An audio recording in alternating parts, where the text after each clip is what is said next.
2021년 9월 19일 성부, 성자, 성령 하나님께 주일날 예배로 다같이 영광 드리시겠습니다. 오늘 은혜 받으실 하나님의 말씀은 에베소서 6장 10절로 17절 말씀입니다. 정말로 너희가 주 안에서와 그 힘의 능력으로 강건하여지고 마귀의 계계를 능히 대적하기 위하여 하나님의 전신갑주를 입으라.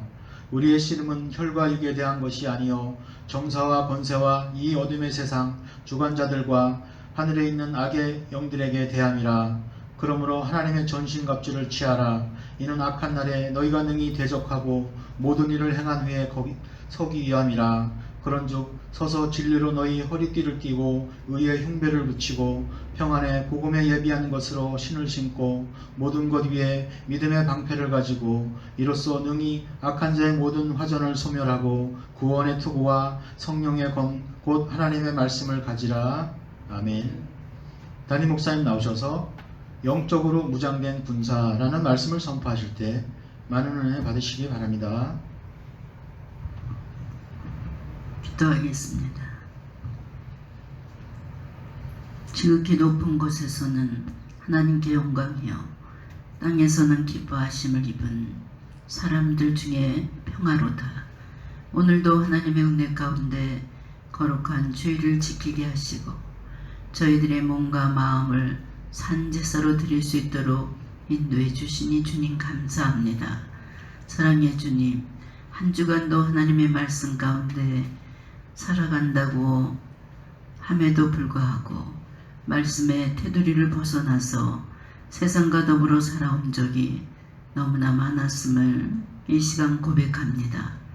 주님, 저희들의 허물을 용서하여 주시옵소서.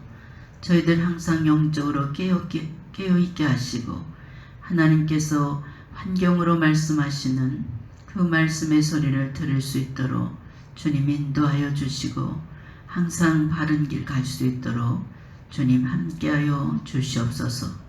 사랑의 주님, 이 시간도 생활의 어려움으로 고민하는 성도가 왔습니까?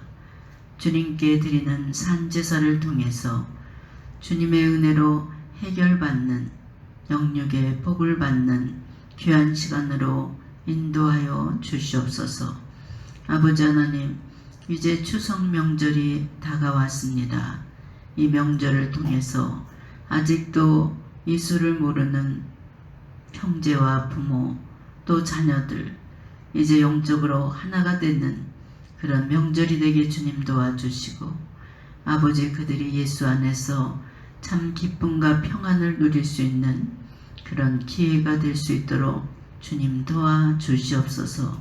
오늘도 말씀을 붙잡고 한 주간을 실천할 수 있게 하시고 세상을 이기고도 남을 수 있는 성령의 힘을 공급받는 귀한 시간으로 인도하여 주시옵소서.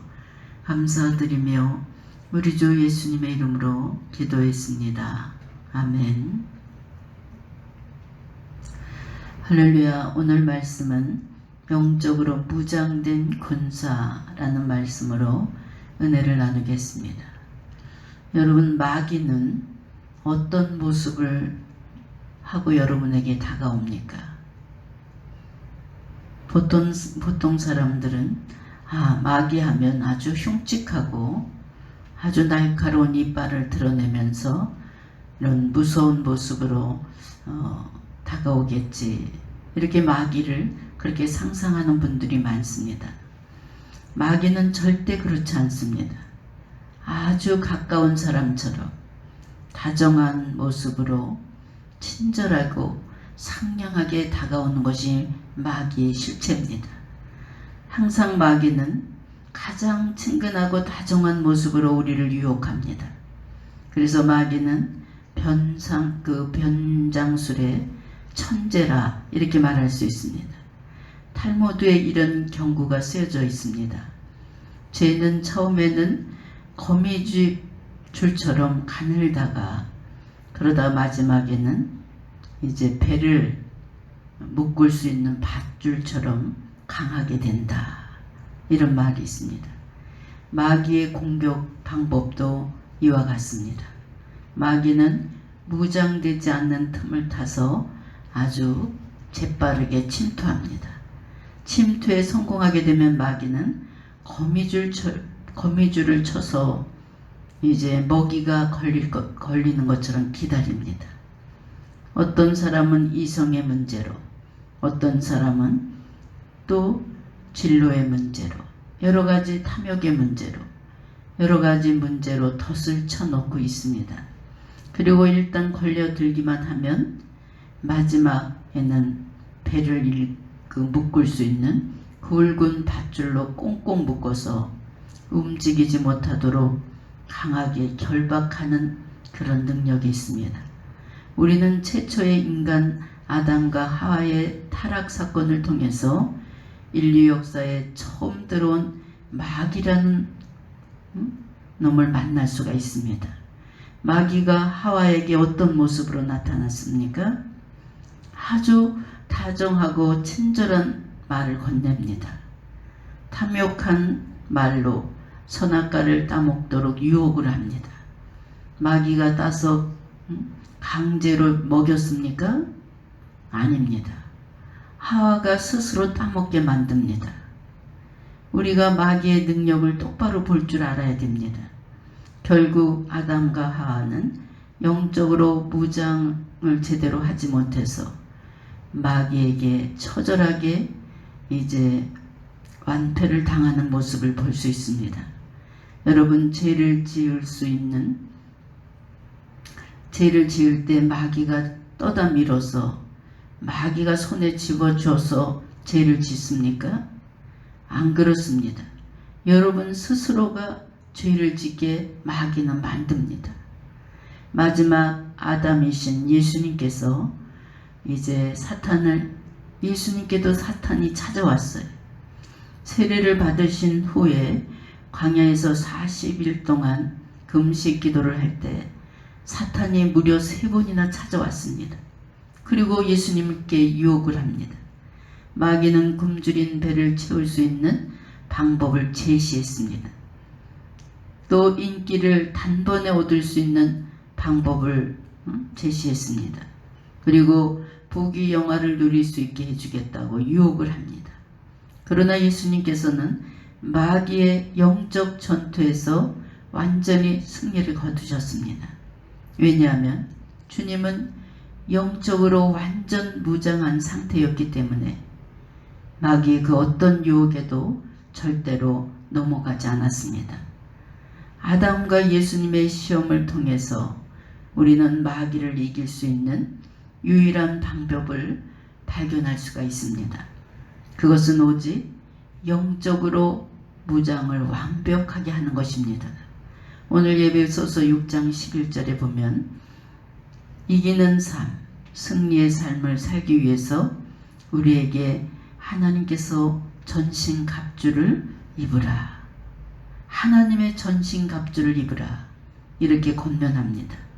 이 말씀은 하나님께서 주시는 무기로 완전 무장하시오, 이런 뜻이에요. 쉽게 말하면 너희들 말씀으로 무장해라 이거예요.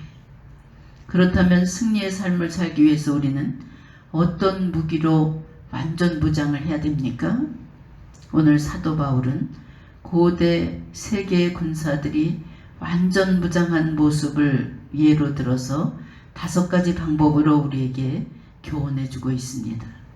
바울이 전해주는 교훈을 통해서 영적 전투에서 마귀의 계계를 능히 대적할 수 있는 영적 군사가 되시길 주의 이름으로 소망합니다.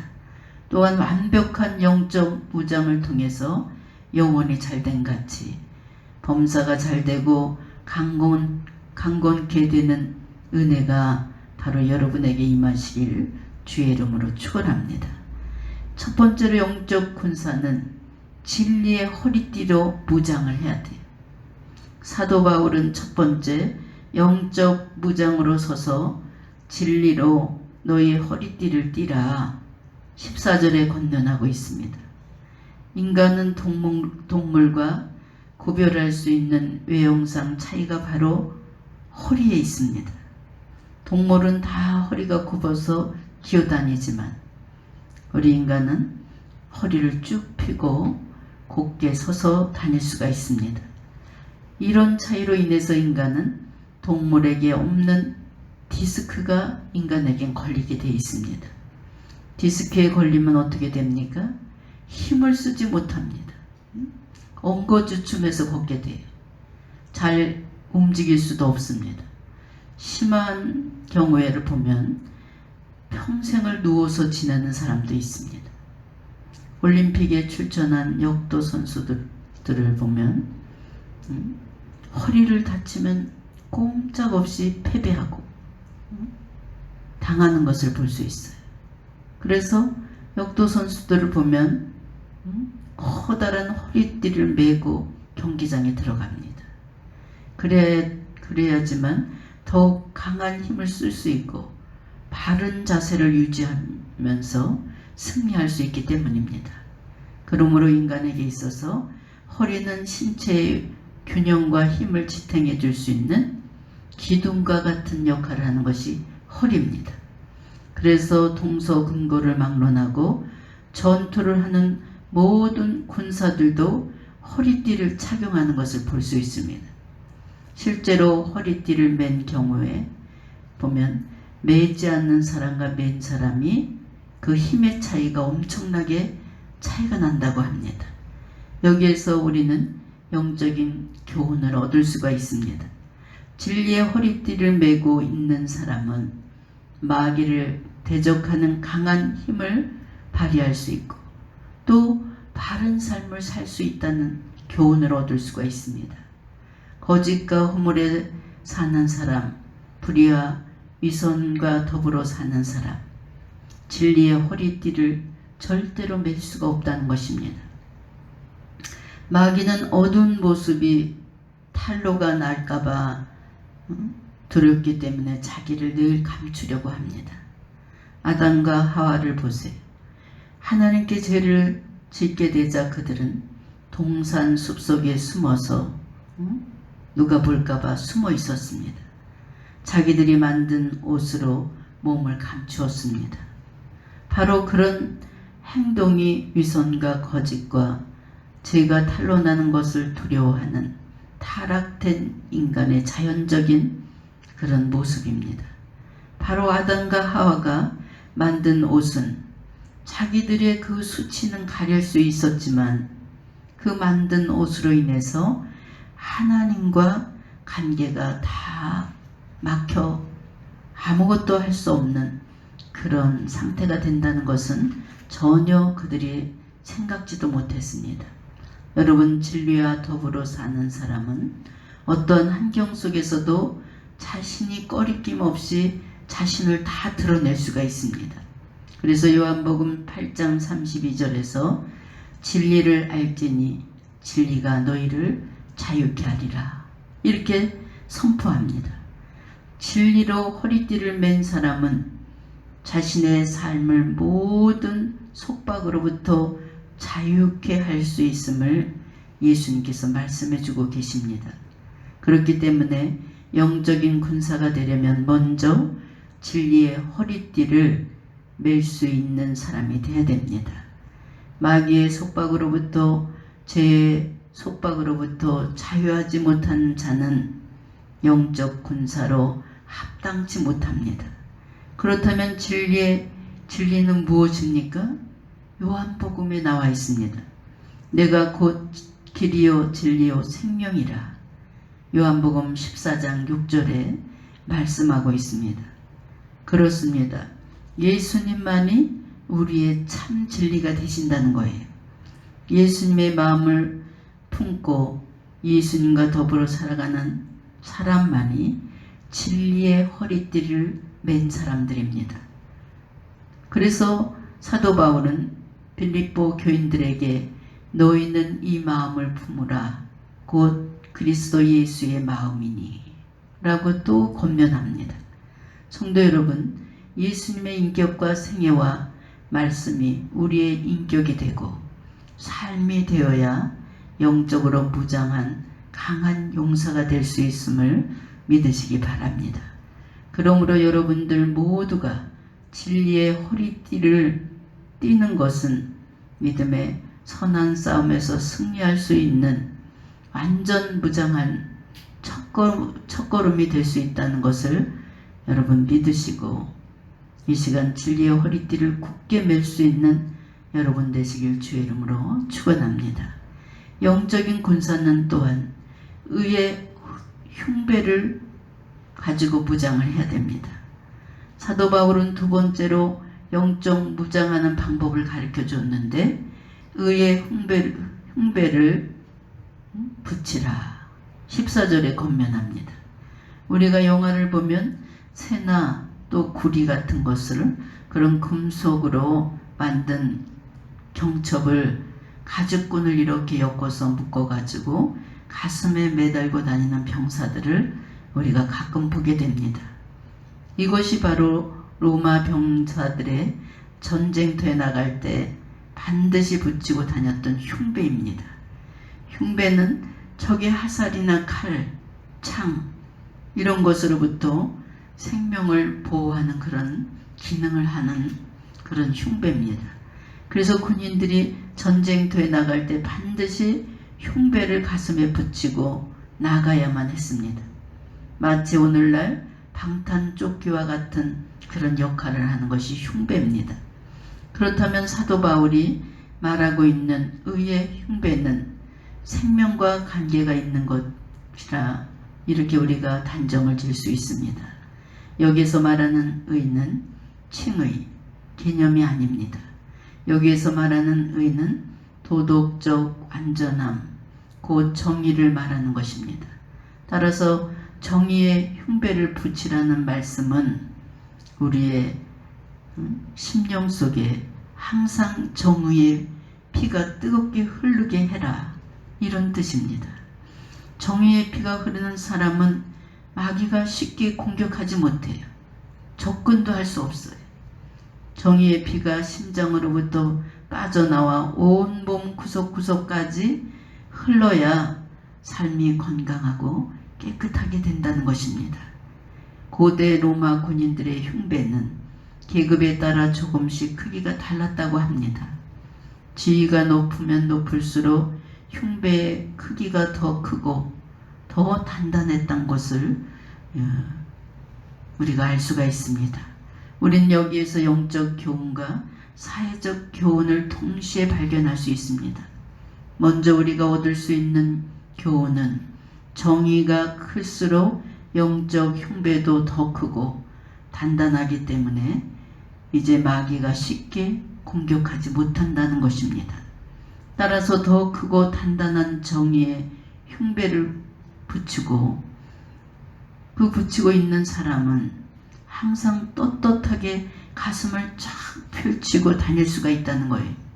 왜냐하면 마귀의 불화살은 이제 가슴을 뚫을 수가 없습니다. 두 번째로 우리가 얻을 수 있는 교훈은 사회적 지위가 높으면 높을수록 정의에 대한 책임감, 이 책임감이 더 크고 강하다는 사실을 우리가 알 수가 있습니다. 물이 위에서 아래로 흐르듯이 정의는 위에서 아래로 흐르게 되어 있습니다. 그래서 아모스 5장 24절에 보니까 오직 공법을 물같이 정의를 하수같이 흘릴지로다 이렇게 말씀하고 있어요. 진정한 정의는 위에서 아래로 흘러나 모든 사회 구성원들까지 도달하게 될 때 이 사회는 아름다운 사회로 이룰 수가 있습니다. 성도 여러분, 강한 사람, 힘 있는 사람일수록 정의의 지수가 높다는 것을 우리가 알 수가 있습니다. 그리스도의 정의를 무시하고 살아가는 사람은 얼마 동안은 성공할 수 있을지 몰라도 그는 끝에 결국 망하게 되는 것을 볼 수 있습니다. 그래서 잠언서 24장 16절에 경고하고 있습니다. 의인은 7번 넘어질지라도 다시 일어나리오니와 악인의 재앙으로 인하여 엎드려지느니라. 그래서 여러분, 악인들이 잘 되는 거 그 부러워하지 마세요. 악한 것은 꼭 있습니다. 심장 속에 정의를 품고 살아갈 수 있는 그런 그리스도인들이 되시길 주의 이름으로 축원합니다. 의의 흥배로 이 사회 구석구석을 타고 흐르게 하는 사명감을 가지고 사회를 살리는 생명의 피, 정의의 피가 흐를수록 여러분들이 의의 흉배로 무장하시길 주의 이름으로 축원합니다. 여러분, 병든 이 사회 누가 정화시켜야 됩니까? 바로 그리스도인들이 정화시켜야 돼요. 그래서 우리는 더 강한 모습으로 사명감을 가지고 세상을 나가서 흙과 같은 존재로 정화시킬 수 있는 그런 일들을 바로 저와 여러분이 해야 되는 줄 믿습니다. 바로 그리스도인들이 해야 돼요. 영적인 군사들이 세상에 나가서 썩어져가는 세상, 부패되어가는 세상 정화시키고 영적인 나라를 우리가 만들어 가야 됩니다. 그렇기 때문에 우린 늘 깨어 무장된 영적인 군사로 그런 군인의 자세로 살아야 됩니다. 쓸모없는 폐잔병들만 잔뜩 모여 있어 봐요. 이 사회는 썩어질 수밖에 없습니다. 그래서 성도는 나이가 80세가 돼도 모세처럼 강한 힘과 예리한 눈빛을 가지고 박력 있는 그런 삶을 살아야 됩니다. 그래서 성도들은 씩씩한 모습으로 살아야 돼요. 제가 상담 사역을 21년 동안 하면서 가끔 상담 오는 분들이 목사님 고개를 안 드는 거예요. 집사님 고개를 들고 내 눈을 보고 상담을 합시다. 서로 마주보고 눈을 보고 얘기를 해야지 고개를 푹 수그리고 무슨 상담을 합니까? 이렇게 제가 말을 하면 목사님 눈이 너무 무서워요. 노골적으로 이런 분들이 있어요. 어떤 분들은 매서워요. 이런 분들이 있어요. 여러분, 죄를 지면 서로가 눈을 못 마주치는 거예요. 눈을 똑바로 뜨고 서로 마음과 마음의 대화를 해야 됩니다. 이런 분들은 상담이 안 되는 것을 볼 수 있어요. 아무리 내가 기가 막힌 작전 기도를 줘도 그 작전 기도가 이루어지지 않는 성도들이 가끔 있습니다. 여러분, 그리스도의 군사답게 당당하고 영적으로 카리스마가 넘치는 그런 삶을 여러분 살아가시길 주의 이름으로 축원합니다. 성도들이 그냥 배추 절인 것처럼 그렇게 늘어져서 살면 안 돼요. 세 번째로 영적인 군사는 복음에 예비한 신을 신고 무장해야 됩니다. 15절에 보니까 사도 바울은 세 번째로 영적 무장을 하려면 복음에 예비한 것으로 신을 신으라 그랬습니다. 고대 로마 병사들이 신었던 군화는 긴 행군을 하기 때문에 뭐예요? 이 군화가 딱딱해요. 그리고 미끄러지지 않도록 이렇게 미끄럼 방지 역할도 다 군화 속에 돼 있다고 합니다.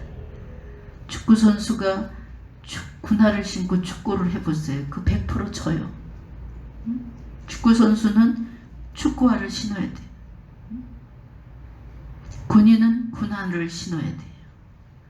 군인들이 군화를 발에 익숙하게 하려면 뭐예요?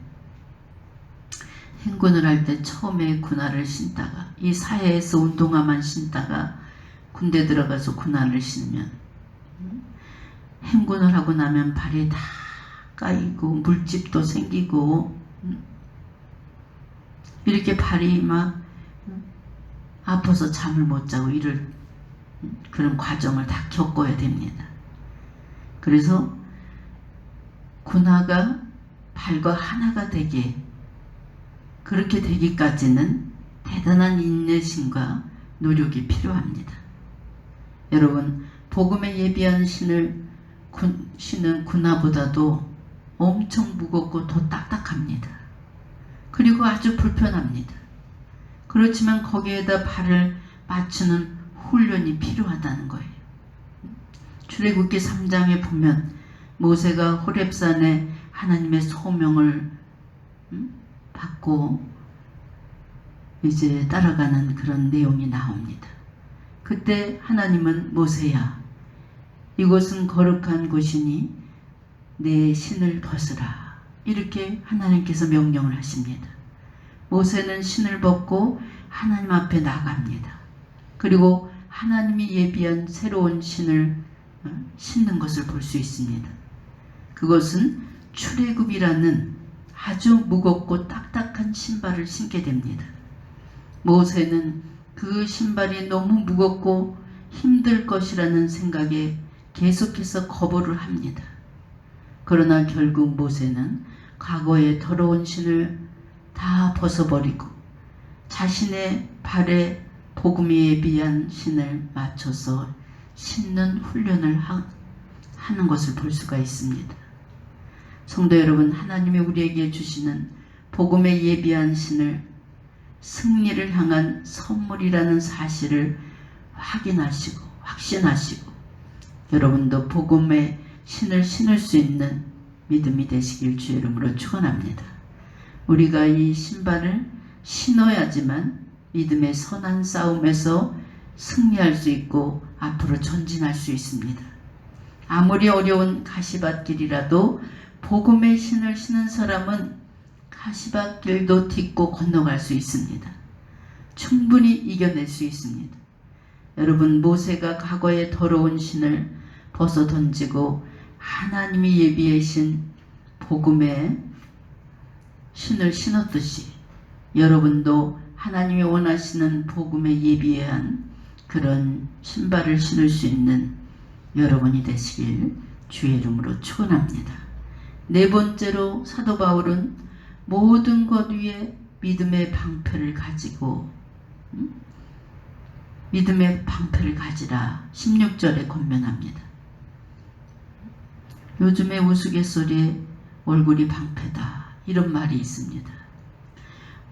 오늘 본문이 말하는 방패는 헬라어로 디레온, 이런 뜻인데 온 몸을 가릴 수 있을 정도의 긴 방패를 의미합니다. 아무리 완전 무장을 하고 내가 나가서 얼마든지 싸울 수 있다고 이렇게 다 각오가 되어 있어도 방패가 없으면 생명이 위험합니다. 우리가 여기서 하나의 영적 교훈을 얻을 수 있다면 방패는 군사의 온 몸을 보호하는 방어 무기로 생명보호 장치라, 이렇게 말할 수 있습니다. 오늘 본문에 보니까 사도 바울이 믿음이라는 단어를 사용하고 있는데 성도의 생명 보호를 위한 방패의 이름을 믿음으로 규정되고 있는 것을 볼 수 있어요. 믿음이 무엇입니까? 누군가를 막연히 믿는 것이 믿음이 아니에요. 성경이 말하는 믿음은 하나님께 자신을 맡기며 위탁한다는 그런 뜻이 담겨 있습니다. 여러분, 막연히 하나님을 믿는 것이 아니에요. 하나님께 자신을 맡기는 사람이 믿음 있는 사람이에요. 즉 자기 자신을 하나님께 맡겨 하나님의 사람으로 여러분을 스스로가 만드는 것이 믿음의 사람이에요. 영적 전투에서 성도는 하나님을 믿고 의지하는 믿음으로만 생명을 보호받을 수 있습니다. 히브리서 12장 2절에 믿음의 주요 또 온전케 하시는 이인 예수 그리스도께서 우리의 온 몸을 가리워 주시고 생명을 보호해 주신다 그랬습니다. 우리는 초대교회 순교자들을 통해서 이 믿음의 방패를 발견할 수가 있습니다. 믿음의 방패로 무장한 사람은 육신은 죽을지라도 영은 절대로 죽지 않는다는 것입니다. 믿음의 방패 앞에서 절대로 마귀는 무너질 수밖에 없습니다. 사도 바울은 이 모든 것 위에 믿음의 방패를 가지고 악한 자의 모든 화전을 소멸하라 이렇게 강조하고 있습니다. 여러분, 입술로만 고백하는 그런 믿음은 절대로 방패가 될 수가 없어요. 야고보서 2장 26절에 말씀대로 행함이 있는 사람, 행함이 있는 살아있는 믿음이 있어야 우리가 생명을 보존할 수 있습니다. 여러분, 죽어있는 믿음 생활 이 시간 다 버리시길 주의 이름으로 축원합니다. 살아있는 꽃에서 향기가 나요. 여러분, 조화꽃에서 향기 나는 거 봤습니까?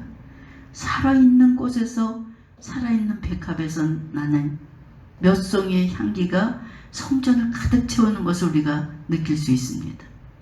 찬양이 살아있고 말씀이 살아있고 기도가 살아있는 성도에게 그리스도의 향기가 나는 거예요.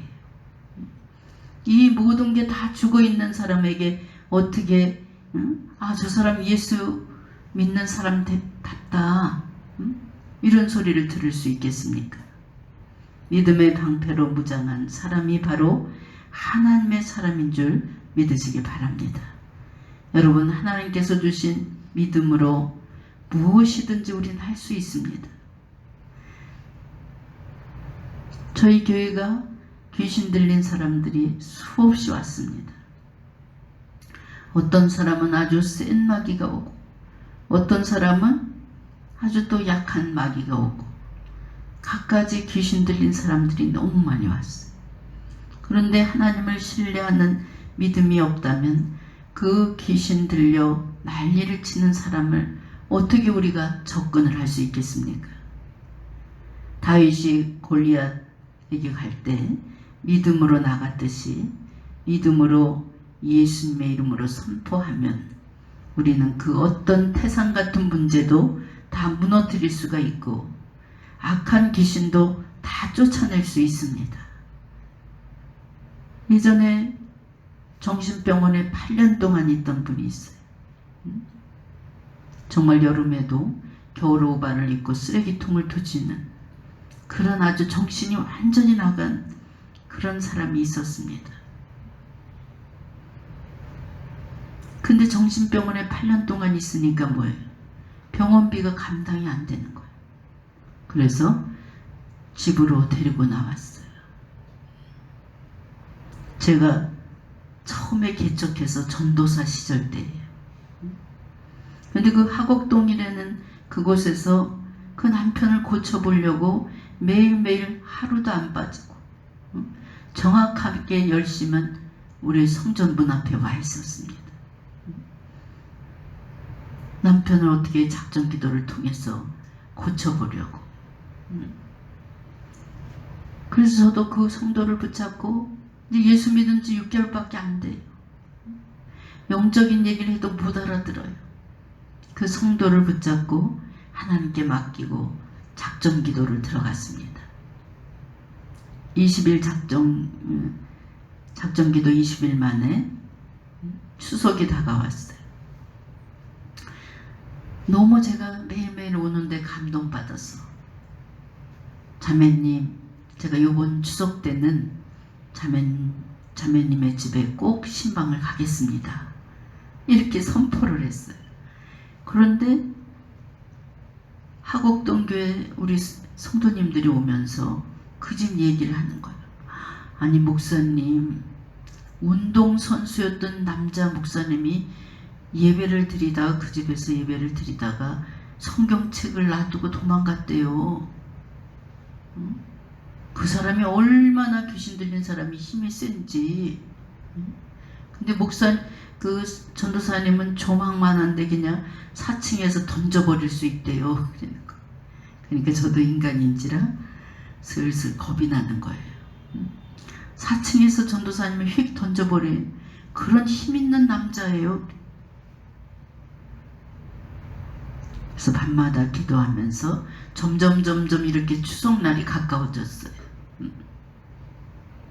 그래서 기도하고 나서 제가 아프다 그럴까? 갑자기 시골 간다 그럴까? 이렇게 막 궁리를 하고 밤에 기도를 하고 있는데 하나님께서 저에게 딱 질문을 하셨어요. 다윗이 골리앗에게 갈 때 무엇으로 갔느냐? 믿음으로 갔잖아요. 여기에 용기를 얻고 제가 전철을 타고 하곡동을 갔습니다. 그 집에 배를 누를 때 하곡동 전철역에 내리니까 그 교회 구역장이랑 두 분이 배웅을 나왔어요. 그래서 그 집에 가서 배를 눌러서 그 추운데 추석 때 40분을 못 들어갔어요. 문을 안 열어주는 거예요. 못 열게 하는 거예요. 그 마귀 들린 사람이. 그래서 또 하나님께 지혜를 구하면서 기도를 했어요.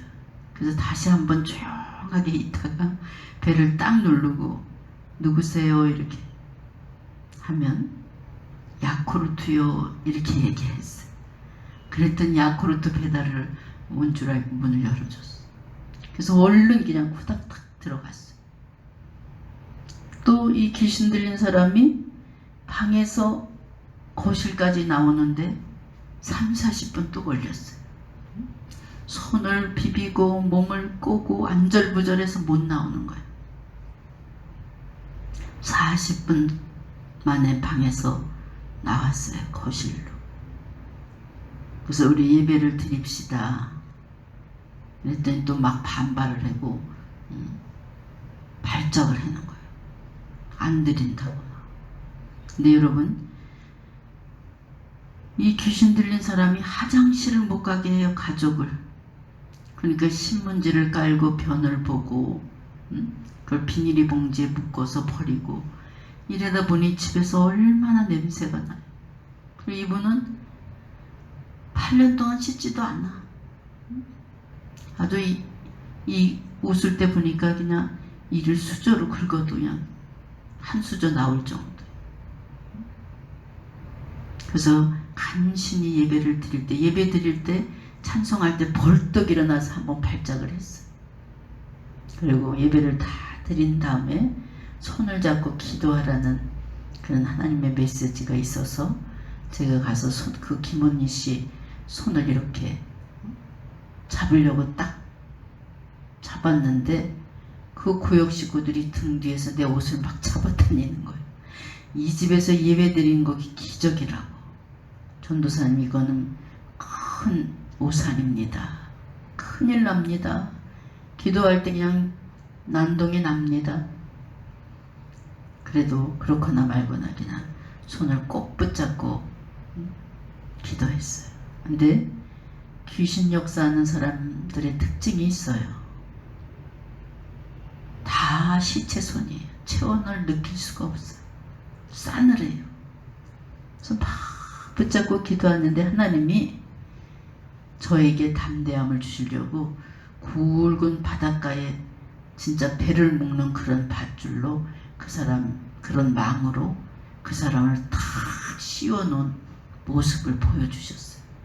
이미 하나님께서 다 씌워놨는데 뭐가 겁이 나겠어요. 그래서 손을 잡고 막 기도를 하는데 마이크, 지금처럼 이렇게 마이크도 없어요. 그냥 육성으로 기도를 하는데 제가 제 목소리를 듣고 깜짝 놀랐어요. 5배나 더 큰 목소리가 나왔어요. 막 한참을 기도하고 있는데 이 사람 손이 따뜻해지는 거예요. 따뜻한 온기가 오는 거예요. 기도 끝나고 났는데 이분이 첫 마디가 뭔 줄 아세요? 전도사님이라 그랬죠? 네. 전도사님 우리 집에서 저녁 먹고 가요. 그러면서 막 우는 거예요. 이 남자가. 8년 동안 정신병원에 있고 2년 동안 집에 와 있었어요. 막 울면서 막 식사하고 가시라. 귀신 들렸던 사람이 간증합니다. 전도사님, 목사님들 몇 분이 왔었는데 단 한 번도 자기 손을 잡은 적이 없대. 더럽다. 이 씻지 않는 손. 냄새 난다. 근데 전도사님이 자기 손을 탁 잡고 한 번 이렇게 기도 끝난 다음에 포옹을 해주는데 그 사랑의 힘이 자기 안에 있는 그 악한 것을 못 견디게 하더라는 거예요. 막 꿈틀꿈틀해서 배 안에서 막 꿈틀꿈틀 하더니 나가더라는 거예요. 그 귀신이 나가더라는 거예요. 우리 같이 갔던 그 교회 구역장들은 냄새가 난다고 막 헛구역질을 하고 외qu익대고 너무너무 썩는 냄새가 난다. 근데 하나님께서 제 코를 그 집에 들어가는 순간 딱 막아버리셨어요. 아무 냄새도 안 나. 같이 있던 그 구역장들이 횟집에 전도사님 예약을 해놨습니다. 다 취소하라고. 이 집에서 된장찌개하고 김치하고 간단하게 먹고 가겠다. 그래서 제가 그 집에서 저녁을 먹고 나오는데 그 사람이 8년 만에 문 밖을 처음 나온 거예요. 저를 배웅해 주려. 이 하나님만이 하실 수 있어요. 그 하곡동 교회 교인들이 800명 되는데 금요 철에 그 남자분이 간증을 했어요. 목사님 교회, 전도사님 교회에서도 이렇게 하나님께서 놀랍게 자기를 치료해 주셨으니까 찬양 한 곡 올리게 해주세요. 그래서 여기 와서 살아계신 주 찬양을 했어요. 그분을 내가 붙잡고 울은 게 제가 목사가 됐을 때 와서 목사님, 제가 아내를 위해서 아내가 제가 정신이 돌아서 10년을 속을 썩였는데 혼자 벌어먹이고 애를 키우냐고 얼마나 고생했는데 자기가 나와보니까 직업이 없다는 거예요. 그래서 오늘 공원에서 뻥튀기를 팔았습니다. 그래서 아내에게 15,000원을 갖다 줬어요. 그래서 제가 너무 많이 울었어요. 감사해요. 근데 그분이 지금은 정식으로 시인이 됐어요. 그래서 40편의 시를 적어가지고 그 40편의 시 중에 20편은 아내를 위한 시였어요. 시인이 돼가지고 하나님께 영광을 돌리는 그런 모습을 보았습니다. 여러분, 이렇게 우리들의 믿음의 방패로 무장한 사람은 마귀도 왔다 물러가게 되는 줄 믿습니다. 마지막으로 사도 바울은 구원의 투구와 성령의 검, 곧 하나님의 말씀을 가지라 17절에 권면합니다. 투구는 군사가 머리를 보호하기 위해서 쓰는 모자입니다.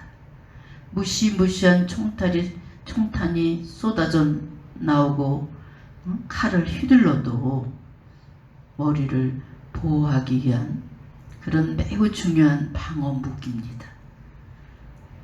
사지가 멀쩡한데도 머리가 상하면 어디에 돌아버리는 거예요. 아무리 좋은 대학을 나와도 머리가 돌으면 아무 소용이 없는 거예요. 머리는 가슴과 함께 인간의 생사를 결정하는 중요한 생존기구이기도 합니다. 그런데 사도 바울이 구원이라는 중요한 주제를 투구와 연결시키는 이유가 무엇이겠습니까? 군인이 쓰는 투구에는 계급장과 전쟁 시 수행해야 할 의무가 표시되어 있습니다. 이 표시에 따라서 전쟁이 났을 때 군사는 자기의 임무를 수행해야 됩니다. 사도 바울이 우리에게 권면하는 이유는 우리의 계급장과 전시 임무는 구원이라는 것입니다. 구원. 성도 여러분, 우리가 계속해서 방어만 하게 되면 어떻게 되겠어요? 나가서 싸워야지 무슨 방어만 하고 앉았어요. 우리에게 공격할 수 있는 무기가 뭡니까? 바로 하나님의 말씀이에요.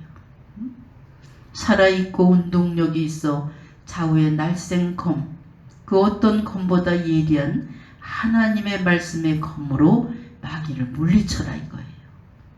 그래서 성경을 성도는 날마다 봐야 돼. 말씀을. 내 안에 하나님의 말씀이 충만하고 그 말씀이 성령의 능력으로 살아 움직여질 때 영적 군사는 최강의 용사가 되는 줄 믿습니다. 여러분, 우리의 싸움은 혈과 육에 대한 싸움이 아니라 영적 전투라는 사실을 이 시간 명심하시길 주의 이름으로 축원합니다. 마귀는 지뢰와 올가미를 곳곳에 숨겨놓았어요. 그리고 우리를 유혹합니다. 그러므로 우리는 하나님의 전신갑주를 입어야 돼요. 우리가 싸워야 할 대상은, 여러분, 형제하고 싸우지 마세요. 부부지간에도 싸우지 마세요. 우리의 싸움의 대상은 형제도 이웃도 부부도 아닙니다. 우리가 싸워야 될 대상은 바로 정사와 권세와 이 어둠의 세상 주관자들과 하늘에 있는 악한 영들, 이것들하고 우리가 싸워야 돼요. 성경은 분명히 말씀하고 있습니다. 이 모든 것과 싸워서 이겨라. 우리가 기도할 때 마귀의 계계를 깨트리는 기도를 해야 됩니다.